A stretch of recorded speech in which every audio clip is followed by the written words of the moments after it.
Hi everyone. So today's entry is No Little Women by Aimee Byrd or Byrd or Byrd. And the subtitle reads Equipping All Women in the Household of God. It's basically a 2016 edition, and I do not know if there is an online or audio version of this book, but it's 267 pages of reading with a 5-page introduction.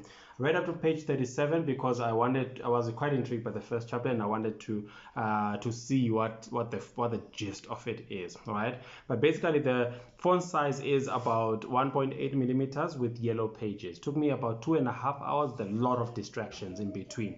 And it threw me a little bit off because the English is not easy. It's plain English. She uses very plain English. So, in terms of structure, this book is divided into 4 parts, and each part contains various chapters within it, right? But it begins with an introduction that tells you who this book is for. It's basically for women, for church officers, and everyone in between who is interested in such matters. And this book is basically meant for equipping, all right? She then goes on to introduces some questions that she hopes that she hopes to address in this book, right? But basically, part one then that follows the introduction is where she attempts to pinpoint or diagnose her problem, right? And she begins with what is the first chapter, which is called The Danger in Women's Ministries. Here she will do an exposition of 2 Timothy 3, right? Basically the part that speaks about false teachers who creep into whole households to take advantage of weak women, right? Otherwise known as gullible women, otherwise known as small women, otherwise known as little women, from which the title of this book is derived. She then goes on to explain that in a subsection called Why Women Are So Offended or Insulted, right? And she basically is saying that it's because it sounds condescending to be called little women, but she explains that it's meant to jar a particular type of immature woman, right? And basically it is meant for female readers to be taken aback and to really do a self-evaluation, because upon them hinge the entire health of households, but also the health of the household of God, right?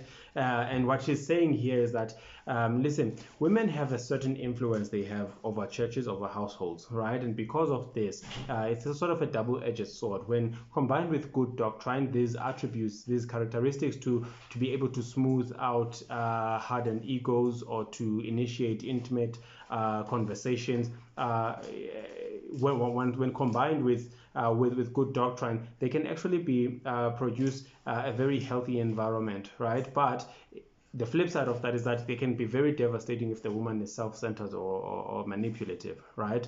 And she says this because of what this text really warns about, right?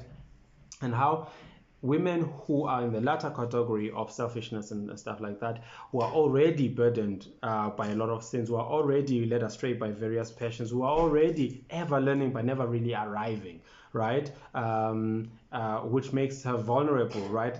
In addition to this is that, and she says that her diagnosis is that, listen, the very problem that, the very avenue through whom these false teachers have gained access to these women is in their downtime, right? So she calls on women to be very mindful about how they spend their downtime, right? Or their time of rest, or not even rest, but idleness, right, is what causes these guys to creep into their homes, and in subverting them, they can subvert the whole church. She then explains how women's ministries have become the back door for bad doctrine, not because the women themselves are generally just weak, but sometimes women who are susceptible to these things find a safe haven within women's ministries, right? And what usually will happen is that you have a lot of eager women who are wanting to mature, to grow, but then their efforts are usually undercut by bad doctrine or even false doctrine, right? Let me say shallow doctrine, right?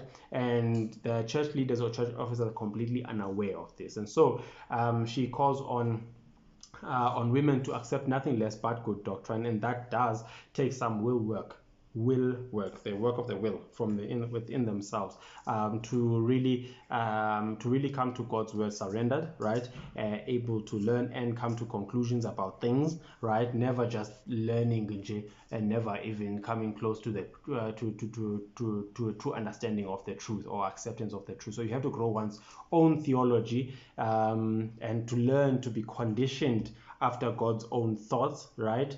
And that will grow you into maturity. But basically, what she then says, that if you do that, right, you will grow in maturity, but it will allow these gifts that women tend to be given, right, in their role as women.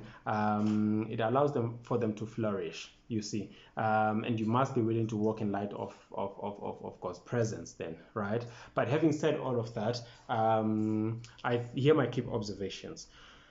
One, she's basically expositing 2 Timothy 3, right? Secondly, she's very woman-centric. So all her qualifications, the context of what she's talking about specifically women and their vulnerabilities, or a certain type of women and their vulnerabilities, right? But what she wants to say here is that she uses very plain English to skim over the fundamentals of women's identity. I mean, she touches on that, but barely, right? But because she expects you to understand, and she's diagnosing a problem that what she recognizes as a problem today on a whole genre, subsection in the life of the church, right? Which is material that is targeted towards women, right? And says, listen, this usually goes under the noses of ministers because they don't usually recognize the importance of women, right? All these ministries, or they usually leave it to other people and don't think to screen these materials themselves, right? And it's almost like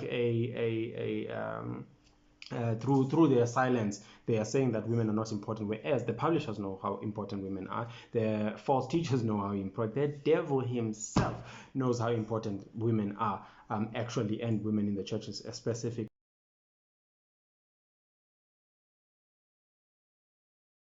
I think this book might be a good addition to the church library, but it has to be screened by the elders and people, right, who are on the lookout for this. It's also good for women, right, to do a check-in on themselves. It's also good for ministers. I think they should pick this up because the warning is also written to them. She points out that when this thing is brought up in the scriptures, it's actually said to directed towards a preacher when this warning is given, right? Directed towards an elder, right? And so ministers need to take a look at this kind of need to look closely at this warning and really check in on the spiritual character, the purpose, and the health of the church's women's ministries. And with that being said, I hope you truly enjoy this material, and just keep reading, South Africa.